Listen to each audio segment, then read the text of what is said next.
स्वामी समर्थ, जय जय स्वामी समर्थ, श्री स्वामी समर्थ, जय जय स्वामी समर्थ। श्री स्वामी समर्थ महाराजांच्या नामस्मरणाने आजच्या व्हिडिओला सुरुवात करूया।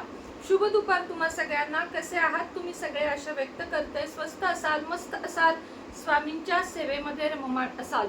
रक्षाबंधन, सगळ्या बहिणी आणि सगळ्याच महिला रक्षाबंधन या दिवसाची खूप जास्त वाट बघतात। सगळ्यात पहिले म्हणजे श्रावण महिन्यात आपल्याला आपल्या माहेरी जायला मिळणार आणि दुसरी गोष्ट म्हणजे भावाचा आणि बहिणींचे दोनच सण असतात, एक म्हणजे भाऊबीज आणि एक म्हणजे रक्षाबंधन। काही ठिकाणी रक्षाबंधनला बहीण सासरी जाते, माहेरी जाते, तर भाऊबीजेला भाऊ बहिणीच्या घरी जातो। म्हणजे प्रत्येक ठिकाणी वेगवेगळी पद्धत असते, पण शक्यतो रक्षाबंधन म्हणजेच राखी पौर्णिमे दिवशी बहीण आपल्या भावाकडे जात असते आणि अत्यंत प्रेम भावाने भावाला राखी बांधून त्याच्याकडून निस्वार्थ फक्त प्रेम मागते। आणि या बहीण भावाच्या सणासाठी खूप जास्त माहिती असणं गरजेचं नाही, तर प्रेम, जिव्हाळा, आपापसातला विश्वास आणि चुकूनही कधी तुमच्या दोघांमध्ये कधीच कुठल्या तिसऱ्या व्यक्तीचा आगमन होऊन तुमच्यातलं नातं तुटणार नाही अशा अतूट विश्वास इतकंच एका बहिणीला आणि भावाला पाहिजे असतं।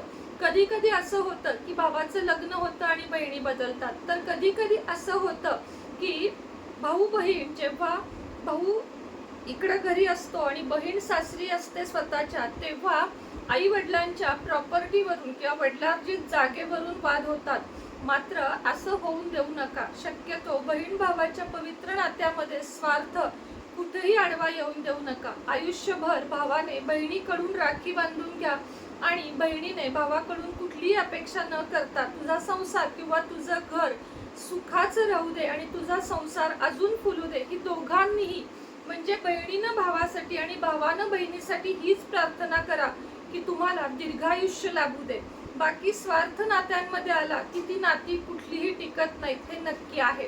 तर जे कोणी रुसलेल्या बहिणी आहेत किंवा रुसलेले भाऊ आहेत त्यांच्यासाठी हा दिवस महत्त्वाचा आहे, कारण या दिवशी तुम्ही दोघंही एकमेकाला कोणताही नकार देऊ शकत नाही। रक्षाबंधन हा बहीण भावांना जोडणारा असा पवित्र सण आहे आणि त्याची पवित्रता सगळ्यांनी राखा। तर चला, आजच्या व्हिडिओमध्ये अगदी थोडक्यात मी आता परवा तुम्हाला भद्राकाळ, राहुकाळ याची संपूर्ण माहिती दिलेली आहे। आज अगदी 2 शब्दात तुम्हाला सांगते की भद्राकाळ हा या वर्षी 27 ऑगस्टला आहे। या दिवशी सुद्धा पौर्णिमा आहे, पण भद्राकाळ असल्यामुळे 27 ऑगस्टला राखी बांधायची नाहीये। राखी पौर्णिमा म्हणजेच रक्षाबंधन यावर्षी 28 ऑगस्टला साजरा करायचं आहे। आणि हो, दुसरी गोष्ट म्हणजे या फक्त दुपारी 2 तास हा राहुकाळ मानला जातो। 1 ते 2 तास, साधारण 12 ते 2 या वेळेत राखी बांधू नका। सकाळचा शुभ मुहूर्त, दुपारचा शुभ मुहूर्त, संध्याकाळचा शुभ मुहूर्त, ही सर्व माहिती मी तुम्हाला 2 दिवसा आधीच्या व्हिडिओमध्ये दिलेली आहे। लक्षात ठेवा फक्त की 28 ऑगस्टला राखी बांधायची आहे। पहाटे 6:30 पासून म्हणजे सकाळी 6:30 ते दुपारी 11:30 आणि संध्याकाळी 4 नंतर पाहिजे तेव्हा तुम्ही राखी बांधू शकता।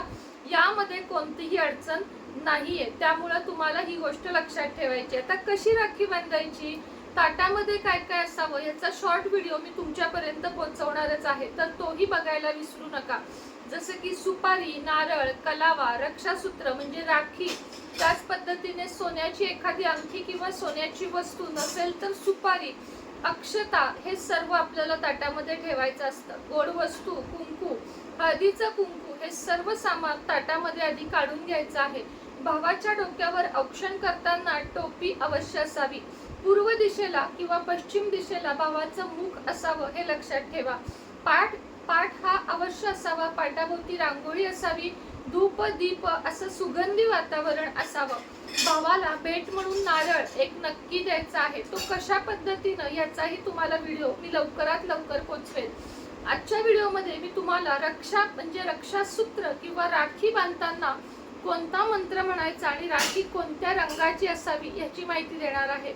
फॅन्सी राख्यांपासून थोडंसं सावधान राहा। क्रिस्टल राखी किंवा अगदी रुद्राक्ष राखी किंवा साधं रक्षासूत्र एवढंच आपल्याला बांधायचं आहे। रक्षासूत्र कोणत्या रंगाचं असावं म्हणजे राखी कोणत्या रंगाची असावी, तर भावाचा गुरु स्ट्रॉंग व्हावा यासाठी पिवळी राखी शुभ मानली जाते। भावाच्या आयुष्यामध्ये बरकत व्हावी यासाठी लाल राखी शुभ असते आणि भावाचं आयुष्य आरोग्य वाढावं यासाठी केशरी, पांढरी, चॉकलेटी आणि हिरव्या रंगाची राखी शुभ असते.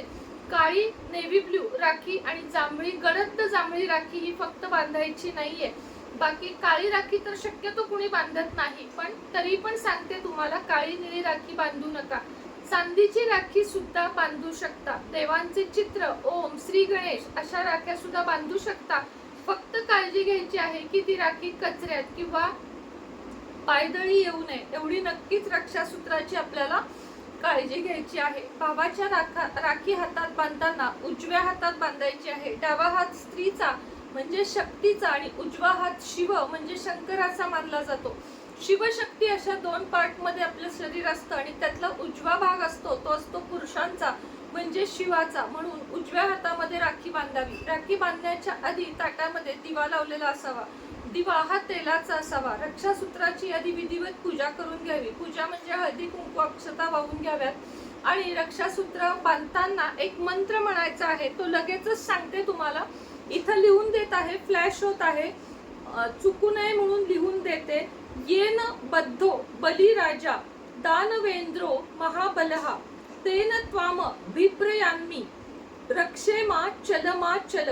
पुन्हा एकदा सांगते, येन बद्धो बलिराजा दानवेंद्रो महाबलहा तेन त्वाम विप्रधान्मी रक्षेमाचल माचल. याचा अर्थ तुम्हाला सांगते. आता या शब्दात तुमचा गोंधळ होईल.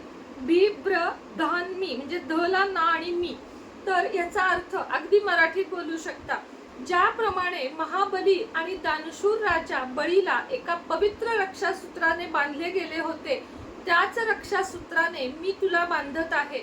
हे रक्षे म्हणजे हे राखी, तू विचलित होऊ नकोस तर स्थिर राहा. याचा मराठीत भावार्थ आहे की माझ्या भावाचे आयुष्य आरोग्य खूप जास्त वाढू दे आणि हे जे रक्षासूत्र आहे यामुळे माझ्या भावाचे कायम रक्षण होऊ दे. तो कधी विचलित होऊ नये किंवा त्याच्या आयुष्यामध्ये कुठलीही संकटे येऊ नयेत, एवढी मनोभावे प्रार्थना करून भावाच्या उजव्या हातामध्ये राखी बांधायची आहे. राखी बांधताना भाव स्वच्छ निर्मळ ठेवावा.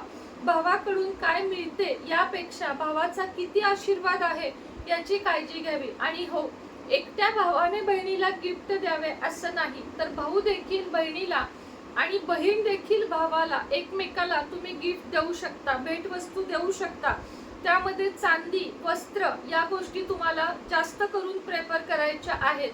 काचेच्या वस्तू, टोकदार वस्तू या द्यायच्या नाहीयेत. रुमाल द्यायचा नाहीये, याच्यामुळे वाद उद्भवतात.